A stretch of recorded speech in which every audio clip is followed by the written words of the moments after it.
ഞാൻ എപ്പോഴും പറയും മന്ത്രിക്ക് യാതൊരുവിധ ഈ ടെക്നിക്കൽ നോളജും ആവശ്യമില്ല. മന്ത്രിക്ക് കോമൺ സെൻസ് മതി. മന്ത്രിക്ക് ജനങ്ങളുടെ പൾസ് അറിയണം. മനസ്സിലായില്ലേ? ഇപ്പോൾ ആരോഗ്യമന്ത്രിയാണെങ്കിൽ ആരോഗ്യ വകുപ്പിലെ ഒരു രോഗിയെയാണ് കാണേണ്ടത്. ആ രോഗിയെ മുന്നിൽ കണ്ടുകൊണ്ട് അവരുടെ വേദന അത് മുന്നിൽ കണ്ടാൽ പരിഹാരമുണ്ട്. ശൈലജ ടീച്ചർക്കൊക്കെ ഉള്ള ഗുണം അതായിരുന്നു. ശ്രീമതി ടീച്ചർ പിന്നെ അതുപോലെ ശൈലജ ടീച്ചറും അങ്ങനെയായിരുന്നു.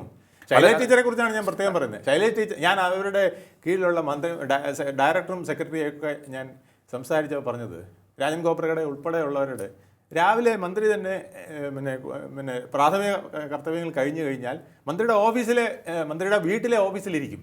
എന്നിട്ട് സെക്രട്ടറിയെ വിളിക്കും, ഡയറക്ടറെ വിളിക്കും, പിന്നെ ചിലപ്പം DMO വിളിക്കും. എന്നിട്ട് ഇന്ന് എന്ത് ചെയ്യണം എന്ന് ചോദിക്കുകയാണ്. ഇന്ന് ചെയ്യേണ്ട കാര്യങ്ങൾ അവർ തന്നെ കുറിച്ചെടുക്കുകയാണ്. എന്നിട്ട് 10 മണിക്ക് സെക്രട്ടേറിയറ്റ് ചെന്നാൽ ആദ്യത്തെ പരിപാടി ഈ കാര്യങ്ങൾ നടപ്പിലാക്കുക എന്നുള്ളതാണ്. അവിടെ സിസ്റ്റം പെർഫെക്റ്റ് ആവും.